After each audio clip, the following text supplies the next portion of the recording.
You have 10 minutes to leave before we remove you ourselves. Vanessa Whitmore said it through a smile. The wind coming off the Atlantic whipped her blonde hair across the collar of her white raincoat, but she didn't blink. Behind her, 8 HOA board members stood across my front porch in matching navy jackets, their shoes grinding salt and crushed shells into the cedar boards my father had laid by hand. One of them held bolt cutters. Another carried a folded document stamped emergency possession order. And 3 men I had never seen before were already walking toward my boathouse. I tightened my grip around the brass key in my palm. Its worn teeth bit into my skin. That key had opened the island house for 73 years, through hurricanes, funerals, deployments, and every hard winter my family had survived. Vanessa pointed at the faded Marine Corps plaque beside my door. "You can take the military decoration with you," she said. "We're not unreasonable." That was when I heard the engines. Low at first, almost swallowed by the surf. Then the sound rolled across the water like distant thunder. Every head on the porch turned toward the eastern channel. 3 dark patrol boats cut through the morning fog in a perfect line, their bows hammering the gray water. Red navigation lights flashed beneath the mist. Men in tactical helmets stood behind the rails, rifles secured across their chests. The smile disappeared from Vanessa's face.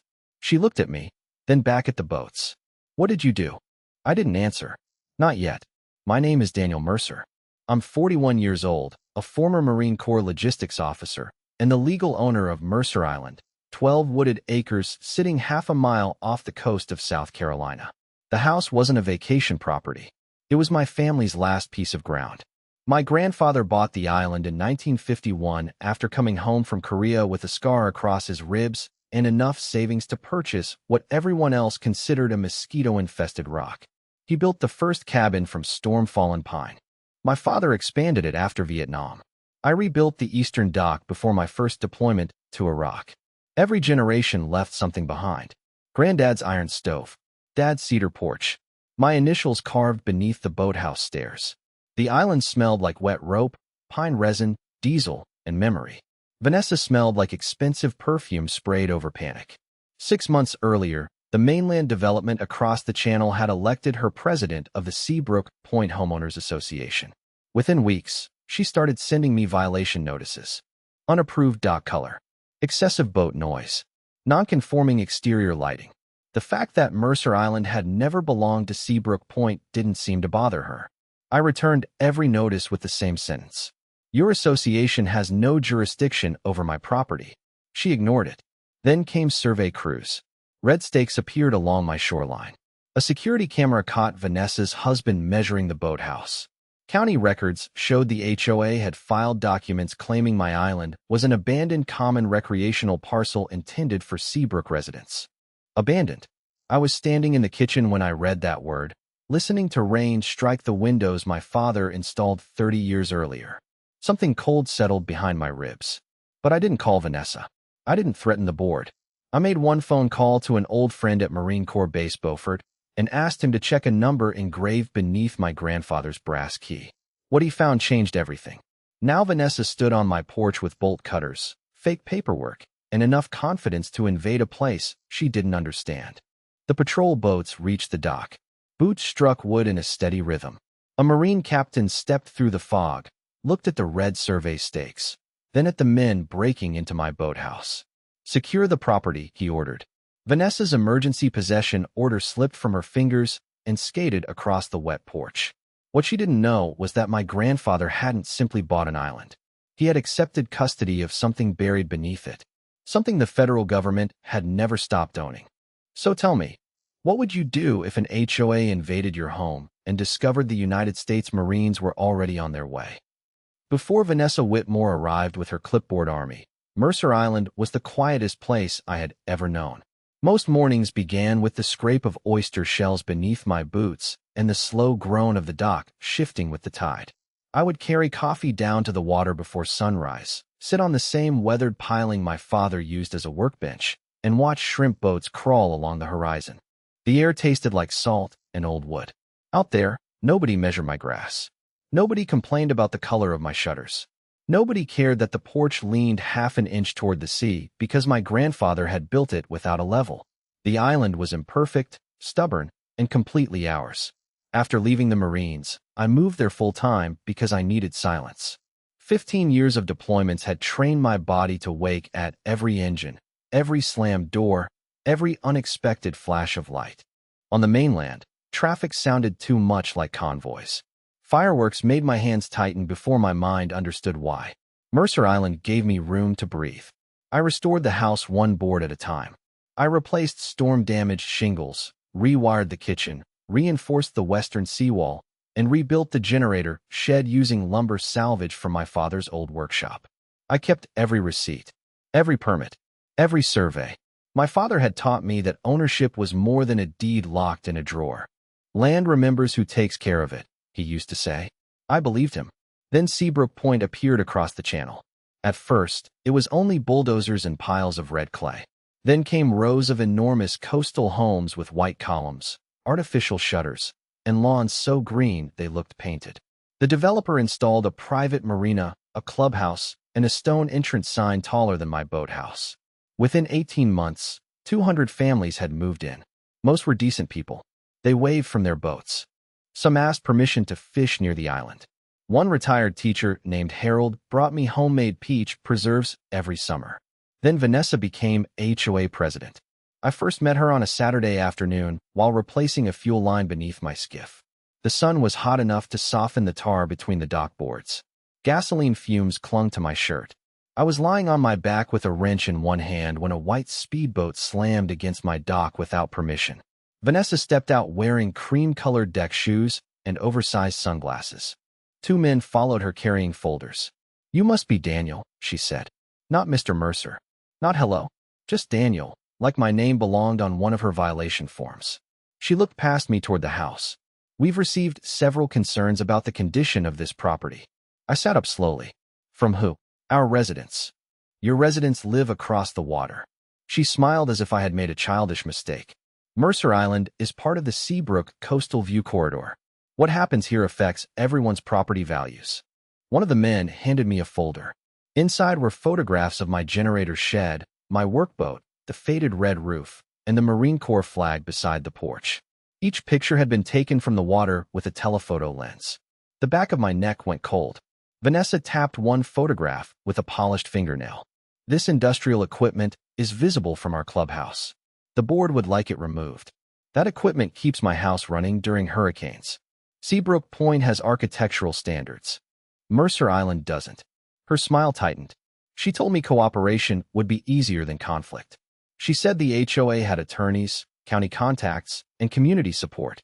Then she offered to purchase the island for less than half its assessed value. That was the moment I understood her. She wasn't protecting a view. She wanted the land. I closed the folder and handed it back. "The island isn't for sale." The engine of her speedboat clicked softly against the dock. Vanessa lowered her sunglasses and studied me with pale blue eyes. "Everything is for sale, Daniel. Some owners just need help understanding their options." Then she stepped into her boat and disappeared across the channel, leaving perfume, gasoline, and a thin white wake behind her. 3 days later, the first violation notice arrived. The first violation notice was taped to my front door with a strip of red waterproof tape. I found it at dawn.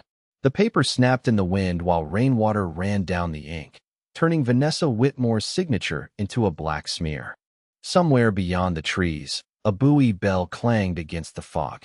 The sound was slow and hollow, like someone striking metal inside an empty church. Notice of noncompliance. Unauthorized marine equipment. Unapproved exterior paint. Hazardous shoreline debris. I read the list twice, then looked at the objects she had described. The marine equipment was my rescue skiff. The unapproved paint was the original red stain my father had brushed onto the boathouse in 1994. The shoreline debris was a stack of storm barriers inspected and approved by the County Emergency Management Office. At the bottom, Vanessa had added a handwritten sentence. "Failure to comply may result in forced remediation." I peeled the notice from the door, folded it once, and placed it inside a clear evidence sleeve. That was habit. In logistics, one missing signature could strand a convoy. One incorrect serial number could make $1 million of equipment disappear. I had learned to document everything before emotion had a chance to ruin the facts. I photographed the tape, the wet footprints on my porch, the fresh scrape along the dock where Vanessa's boat had struck the piling. Then I checked the security cameras. At 5:12 that morning, her white speedboat entered the Western Channel without navigation lights. Vanessa stepped onto my dock, carrying the notice while a man remained behind the wheel.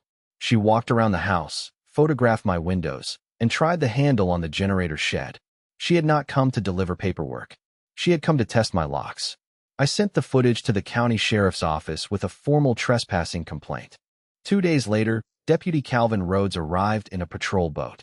Calvin was broad-shouldered, sunburned, and tired in the way local officers get when wealthy residents create problems that arrive wrapped in legal language. He watched the video twice inside my kitchen while the coffee machine hissed behind him. "She shouldn't be on your property," he said. "That sounds simple." It would be, except she claims the HOA has an access easement. She's lying. Calvin rubbed one hand across his jaw. She submitted paperwork. The room went quiet. He placed a photocopy on the table. It was a coastal maintenance agreement dated 16 years earlier, supposedly signed by my father. According to the document, Mercer Island had granted Seabrook Point permanent access for environmental inspections and emergency community use. The signature looked almost right. Almost. My father always wrote the letter M with 3 sharp peaks. The signature on Vanessa's agreement had 2 rounded humps. Someone had copied his name from an old public record and missed the detail that mattered. I slid the paper back toward Calvin. "This is forged." His eyes stayed on mine. "Can you prove it?" I opened the fireproof cabinet beside the pantry. Inside were tax records, surveys, military correspondence, repair permits, and 3 decades of my father's handwritten maintenance logs. I placed 5 signed documents on the table. 3 peaks. Every time. Calvin stared at them, then exhaled through his nose. "I'll send this to the county investigator." But Vanessa moved faster. The following Monday, a construction barge appeared 50 yards from my eastern shore. Its diesel engine growled through the morning stillness while workers drove bright orange stakes into the marsh. I crossed the water in my skiff and demanded to see their permit. The foreman handed me a work order authorized by Seabrook Point HOA. Community Ferry Terminal, Phase 1. They planned to build a dock on my island. By sunset, Vanessa had posted glossy renderings online showing walking trails, picnic shelters, and a glass observation pavilion where my family cemetery stood beneath the pines. Her caption called it a neglected coastal space finally being returned to the community. I could smell hot diesel and churned mud as I stared at the screen. Then my phone rang. It was Harold, the retired teacher from Seabrook Point. His voice was barely above a whisper. "Daniel, the board held a private meeting last night. Vanessa told everyone you abandoned the island after your father died. I live here. I know." He paused. Behind him, I heard a door close. "She also said the Marines buried something there decades ago. She thinks the federal government forgot about it." My eyes moved toward the brass key hanging beside the stove. For the first time since Vanessa arrived, I felt something colder than anger. Because she was wrong about one thing. The government had not forgotten Mercer Island. It had been waiting for someone foolish enough to start digging. The digging started at 7:14 the next morning. I heard the steel teeth of an excavator before I saw it. Clank, scrape, crunch. The sound carried through the pines and struck the house like artillery. Coffee trembled inside my mug. A flock of gulls exploded from the eastern trees as the machine's bucket tore into the ground beside the old family cemetery. I ran outside without grabbing my jacket. Cold rain hit my face. Mud sucked at my boots as I crossed the clearing. 2 barges were tied to my dock now. 6 workers in orange vests moved equipment onto the island while a private security guard stood beneath an umbrella, one hand resting on his belt. Vanessa watched from the excavator. She wore a white hard hat with Seabrook Point President printed across the front in blue letters. "Shut it down," I shouted. The operator hesitated. Vanessa raised one gloved hand. The bucket stopped 3 feet above the earth. For a moment, only rain and diesel filled the silence. Then she climbed down. "You were formally notified," she said. "You're digging beside my family's graves. This area has been classified as unstable shoreline." She held out a county document sealed inside a plastic folder. "Emergency erosion remediation. Immediate access authorized." The signature at the bottom belonged to Assistant Planning Director Warren Pike. I knew the name. Pike's campaign signs had covered Seabrook Point during the last county election. His wife sold luxury homes through Vanessa's real estate company. The paper smelled like fresh toner. This permit was issued yesterday, I said. Vanessa smiled. Government can move quickly when public safety is involved. Behind her, the excavator bucket dripped black mud onto my grandfather's headstone. My patience tightened like a cable under load. I stepped toward the machine. The security guard blocked me. Sir, you need to stay back. You're standing on my land. I have orders to maintain the work zone. From her. From the HOA. Vanessa's smile widened. She wanted me angry. She wanted me to shove him, threaten someone, give her a video she could use in court. So I stopped. I took out my phone and recorded every face, every machine, every registration number. Documentation beats desperation. My father's voice came back as clearly as if he were standing beside me. Vanessa pointed toward the house. You have 48 hours to remove personal belongings from the remediation zone. My house is not a remediation zone. It will be once the board assumes emergency stewardship. That phrase almost made me laugh. Almost. You forged my father's signature. You trespassed. Now you're excavating without federal clearance. Her expression changed for half a second. There it was. A flicker. Not fear. Recognition. She knew exactly what I meant. Then the excavator operator called out. Ma'am, we hit something. Everyone turned. A curved piece of rusted steel protruded from the torn earth. Not a pipe. Not a cable. It was too thick, too carefully placed.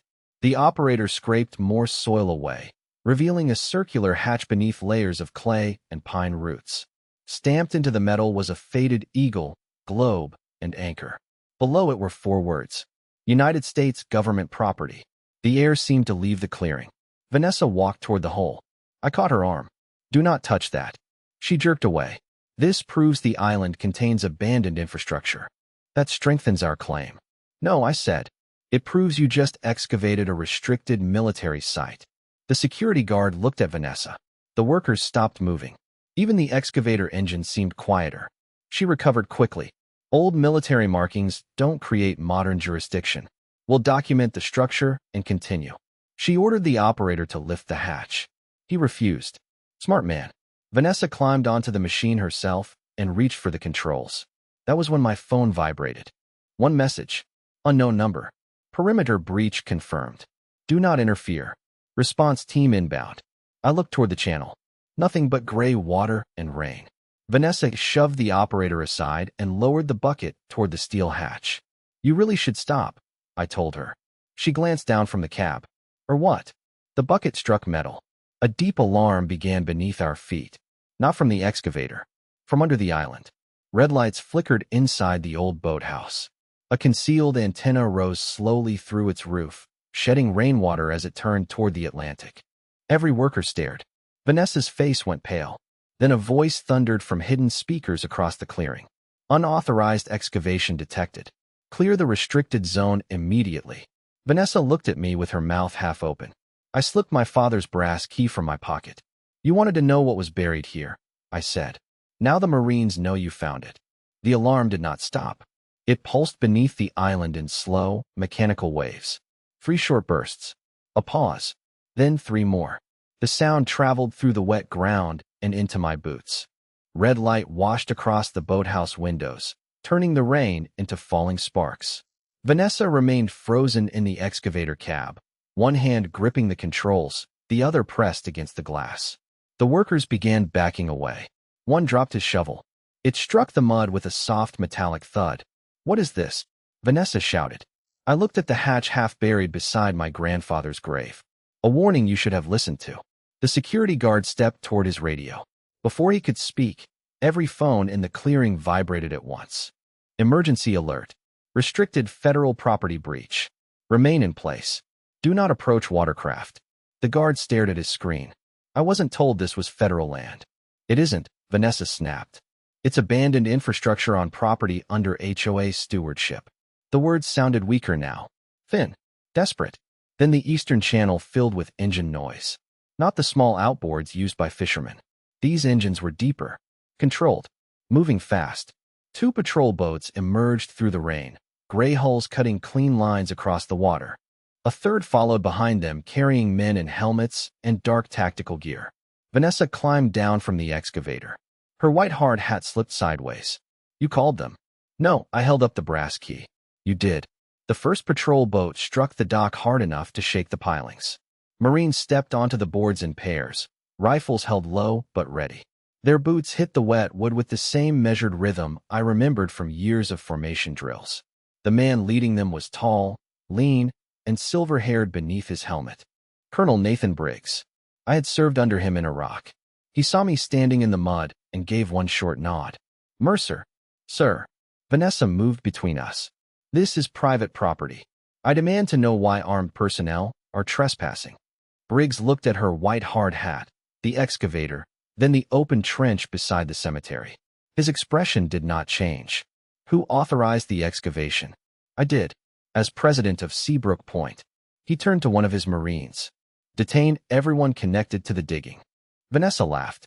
It came out too high. You can't detain an HOA board. We have county permits. Briggs took the document from her hand and examined the signature. This permit authorizes shoreline stabilization. That's what we're doing. 300 yards inland? No one answered. He pointed toward the exposed hatch. That structure is part of a dormant coastal defense relay built during the Cold War. It remains under federal protection. The excavator operator raised both hands. She told us it was an old septic tank. Vanessa spun toward him. Do not speak without counsel. Briggs stepped closer to the trench. The rain had washed more dirt from the steel. A serial number appeared beneath the Marine Corps emblem. My grandfather's service number. That was the part Vanessa never understood. He had not purchased Mercer Island through a normal sale. In 1951, the government had transferred the surface land to him under a custodial deed. Our family could live there, build there, and pass it to our children. But one condition remained. We were responsible for protecting the relay station beneath it. The brass key was not a house key. It activated the outer security system. My father had shown me once when I was 16. He made me promise never to use it unless the island was breached. I kept that promise for 25 years. Until Vanessa drove an excavator over his grave. Briggs ordered 2 Marines to secure the hatch. Another photographed the machinery and collected phones from the contractors. Then Deputy Calvin Rhodes arrived with 3 county officers. His face hardened when he saw Warren Pike's signature on the permit. We checked the document, Calvin said. The authorization number belongs to a canceled drainage project. Vanessa stepped back. Mud swallowed the heels of her expensive boots. This is a misunderstanding. No, I said. This is forgery. A Marine investigator opened a hard case on the dock. Inside were printed satellite images, intercepted emails, and copies of Seabrook Point's private meeting records. Vanessa's name appeared on every page. She had known about the military structure for months. She planned to seize the island, open the bunker, and market it as an exclusive historic attraction for Seabrook residents. The ferry terminal was never about public access. It was about profit. Briggs held up one email. Vanessa had written a single sentence beneath a photograph of my grandfather's grave. Once Mercer is removed, nothing stands between us and the island. The wind pushed rain beneath her collar. For the first time, she looked small. Briggs faced the Marines. Take her into custody. Steel cuffs closed around Vanessa's wrists. The click was quiet. But after months of threats, forged papers, and stolen authority, it sounded louder than the alarm beneath the island. Vanessa spent exactly 43 minutes in handcuffs before her husband arrived with a lawyer and enough political confidence to fill the channel. Richard Whitmore stepped off a polished black speedboat wearing a charcoal suit beneath a yellow rain jacket. He didn't look at the exposed military hatch. He didn't look at the torn cemetery or the Marines securing my shoreline. He looked straight at me. This ends now, he said. Rain tapped against his expensive shoes as he crossed the dock. Behind him came Assistant Planning Director Warren Pike, the same man whose forged authorization had brought the excavator onto my island. Pike's face had the gray, damp look of newspaper left in a gutter. Vanessa saw them and lifted her cuffed hands. Richard, tell these people who you are. Colonel Briggs didn't move. Richard smiled at him like they were negotiating a parking dispute. My wife is president of a legally incorporated homeowners association. I serve on the County Development Commission. Any detention involving us requires local review. Briggs handed him a laminated card. Richard read it. His smile disappeared. The breach investigation had already been transferred to the Naval Criminal Investigative Service, the Department of Defense Inspector General, and the United States Attorney's Office. Local review was no longer relevant. Warren Pike took one slow step backward. Deputy Rhodes noticed. Going somewhere. I'm only here to clarify the permit. You mean the permit number stolen from a canceled drainage project? Pike's mouth opened, but no sound came out. The rain intensified, beating against the temporary evidence canopy Marines had raised beside the trench. Investigators moved with practiced precision. They photographed tire tracks, sealed soil samples, and copied the excavator's onboard data. Every movement Vanessa had ordered was stored inside that machine. Time, location, bucket depth, operator commands. She had brought her own witness in the form of a digital log. Then Harold's information paid off. A Marine investigator unlocked Vanessa's tablet using a warrant transmitted directly from a federal magistrate. The screen reflected pale blue light across his face as files began appearing. Property maps, private HOA minutes, bank transfers, a folder labeled Mercer Acquisition. Inside was a presentation prepared for luxury investors. The first slide showed my island covered with glass villas, a private restaurant, and a marina large enough for 40 yachts. The second described the Cold War relay station as an exclusive underground heritage experience. The third listed projected revenue, $18 million in the first 5 years. My family home had been reduced to a line on a spreadsheet. Richard stared at the images. Vanessa, he whispered. She looked away. That was when I understood he hadn't come to rescue her. He had come to protect himself. The investigator opened the financial records. Seabrook Point residents had been charged a special shoreline improvement assessment of $4,000 per household. Vanessa told them the money would reinforce seawalls and improve hurricane evacuation routes. Instead, more than $600,000 had been transferred into a consulting company owned by Richard. Another payment went to Warren Pike. A third funded the construction barge sitting at my dock. The smell of wet canvas, diesel, and freshly exposed earth filled the silence. Harold had been right. The private meetings were never about protecting property values. The HOA board had used its residents as unwilling investors in a land theft scheme. Richard turned toward the boat. 2 county officers blocked his path. This is absurd, he said. I didn't authorize any excavation. Vanessa finally looked at him. You signed every transfer. His face hardened. You told me the title was clear. And you told me Pike had handled the federal problem. Pike closed his eyes. There it was. Not a confession delivered under pressure. Something better. 3 conspirators blaming one another while 6 body cameras recorded every word. Colonel Briggs glanced at me. You always were patient, Mercer. Patience keeps people talking. By noon, Pike was in cuffs. Richard followed 20 minutes later after investigators found messages discussing how to have me declared mentally unfit and removed from the island. Vanessa watched her husband being led away. You destroyed us, she said. I looked at the muddy trench beside my grandfather's headstone. No, you stormed onto my island with forged papers and an excavator. The alarm beneath us finally stopped. In the sudden quiet, waves struck the dock and pine branches hissed in the wind. Justice did not arrive with shouting. It arrived through records, timestamps, signatures, and 3 armed people arrogant enough to believe nobody would ever check them. The next attack came without boats, bolt cutters, or excavators. It came in a federal courtroom. 3 weeks after the arrests, Vanessa Whitmore walked into the Charleston courthouse wearing a navy dress, pearl earrings, and the same expression she had worn on my porch, the calm certainty of a woman who believed consequences were negotiable. Her attorneys filed an emergency petition demanding that Mercer Island be transferred into temporary county control. Their argument was simple. The military relay station beneath my property created a public hazard. My family's custodial deed was outdated. And because I had activated a federal security response, I was supposedly incapable of managing the island responsibly. They tried to turn the alarm against me. I sat behind my attorney, Laura Bennett, listening to rain tick against the tall courthouse windows. The room smelled like old paper, damp wool, and floor polish. Vanessa never looked at the prosecutors. She watched me. Richard sat 2 rows behind her under the supervision of federal marshals. Warren Pike looked smaller without his county badge. Their lawyers had already begun separating their cases. each pretending the others had designed the scheme alone.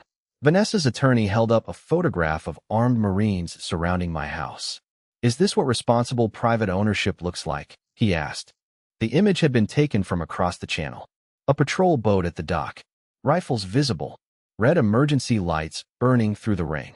He wanted the courtroom to see an occupation. Colonel Briggs wanted them to see something else. He entered in dress blues carrying a black document case. Every conversation died as he walked toward the witness stand. His medals caught the pale courtroom light, but his voice remained level. He explained that the Marines had not deployed because I requested personal protection. They responded because Vanessa's excavation triggered an automated breach alert from a protected defense installation. Then Laura asked the question Vanessa had spent years trying to avoid. "Colonel, is the relay station abandoned?" "No," a murmur moved through the gallery. Vanessa's fingers tightened around her pen. Briggs opened the case and removed a declassified engineering map. Mercer Island appeared at its center, surrounded by communication lines extending along the Carolina coast. The Cold War equipment beneath my home had been modernized quietly over decades. Its original steel chambers now housed emergency transmitters used during hurricanes, cyber attacks, and failures of civilian communication networks. The rusty hatch was only the outer shell. The system underneath was active, protected, and essential.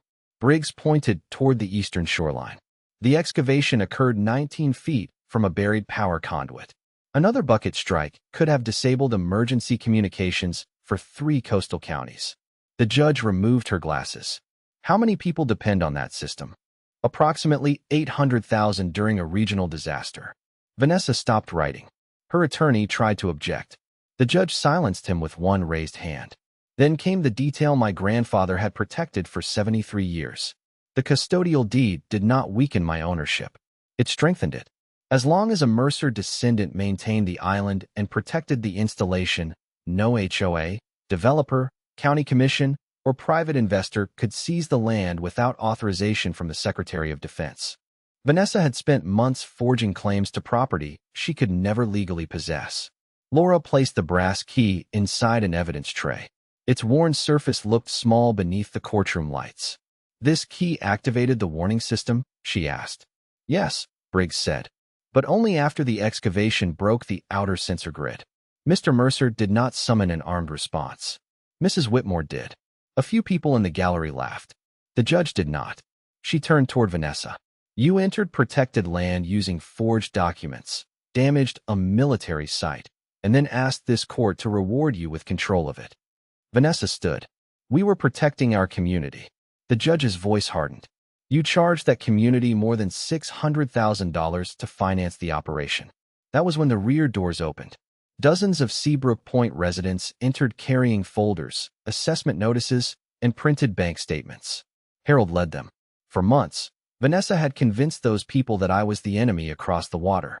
Now they knew whose money had paid for the excavator. One by one, they joined the federal fraud complaint. Vanessa looked over her shoulder as her own neighborhood filled the benches behind her. Not supporters, witnesses. The judge denied the petition, froze the HOA's remaining accounts, and placed Seabrook Point under an independent administrator. The gavel struck once. Sharp. Final. Outside, cameras crowded the courthouse steps. Reporters shouted questions as marshals moved Vanessa toward a waiting vehicle. She stopped beside me. Her perfume could not hide the sour smell of fear. "This isn't over," she whispered. I looked past her at the residents holding their evidence in the rain. "No," I said. "Now it belongs to everyone you stole from."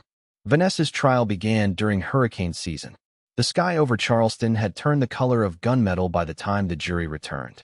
Wind rattled the courthouse windows, and rain crawled down the glass in thick silver lines. Somewhere beyond the harbor, emergency sirens warned residents that Hurricane Kendra had shifted west. The same coastal emergency Vanessa had once used as an excuse to seize my island was now moving straight toward us. I sat behind Laura Bennett with my father's brass key resting inside my coat pocket. Across the aisle, Vanessa wore gray. No pearls, no white raincoat, no polished smile. The federal prosecutors had spent 9 days laying out the machinery of her scheme. Forged deeds, illegal assessments, bribed officials, investor presentations, and messages describing Seabrook residents as funding sources. Richard testified against her in exchange for a reduced sentence. Warren Pike did the same. Each man blamed Vanessa. Vanessa blamed everyone else. Then the prosecutor played the security footage from my island. The courtroom watched her step onto my porch before sunrise. They watched her test the generator shed handle. They watched the excavator tear into my family cemetery. Finally, they heard her voice from the machine's onboard recorder. "Open the hatch. We need proof before Mercer stops us." The room stayed silent after the recording ended. That sentence carried more weight than every polished argument her lawyers had made. She had known the structure might be protected. She had ordered the digging anyway. At 3:42 that afternoon, the jury foreman stood. Guilty of conspiracy to commit wire fraud. Guilty of bribery. Guilty of forging federal land records. Guilty of damaging protected defense infrastructure. Guilty of embezzling HOA funds. Vanessa did not react until the final count. Then her shoulders dropped. Not dramatically, just 1 inch. But I saw it.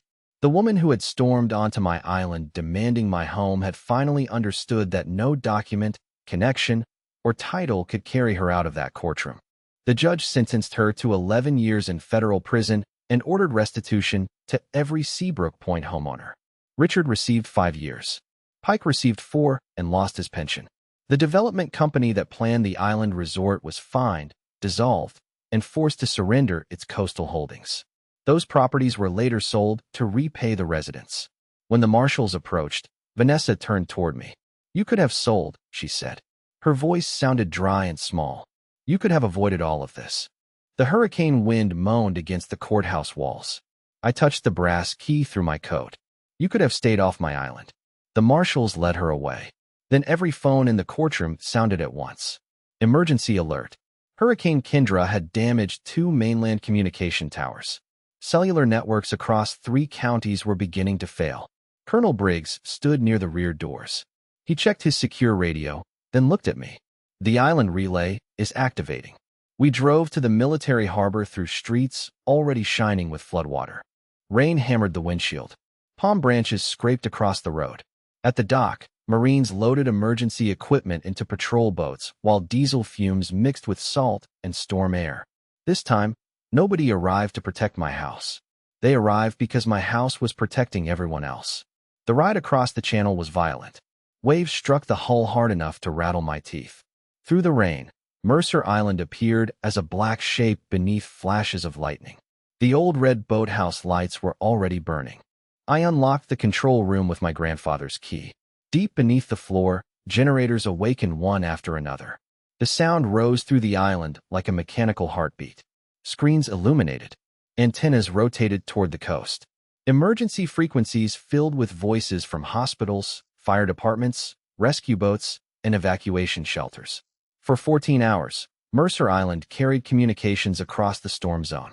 Seabrook residents used those signals to coordinate evacuations when their marina flooded. The same families Vanessa had charged to steal my land were guided to safety by the system she nearly destroyed. At sunrise, the hurricane moved inland. I stepped onto the porch. The cedar boards were soaked, but still standing. My grandfather's stovepipe released a thin ribbon of smoke. Marines worked beside residents who had crossed over to clear fallen branches and repair the eastern dock. Harold stood near the cemetery, resetting my father's headstone. Nobody had been ordered to come. They came because the island no longer represented a boundary between us. It represented what had saved us. Vanessa believed ownership meant control. My family understood something different. Ownership meant responsibility. And when the storm finally reached us, the home she tried to steal became the reason her entire community still had a voice. 6 months after Hurricane Kendra, the last red survey stake disappeared from Mercer Island. I pulled it from the mud myself. The wood came free with a wet sucking sound, leaving behind a narrow hole where Vanessa Whitmore had once planned to build a glass observation deck. I carried the stake to the boathouse, split it into kindling, and fed it into my grandfather's iron stove. The flame caught quickly. Red paint blistered. Then the last physical piece of her claim turned black and folded into ash. The island had changed since the storm. So had Seabrook Point. The white stone entrance still stood across the channel, but Vanessa's name had been removed from the clubhouse wall. Independent auditors rebuilt the HOA records from the ground up. Illegal fines were canceled. Stolen assessments were returned. Every board meeting was now recorded and available to every resident. Harold became interim president. His first act was to eliminate the architectural committee that had photographed my home without permission. His second was to send me a letter. Not a demand. An apology. I framed it beside the forged violation notice Vanessa had taped to my door. One showed what authority looked like when it lied. The other showed what a community looked like when it finally took responsibility. The federal government repaired the damaged relay conduit and replaced the rusted outer hatch. Colonel Briggs personally supervised the work.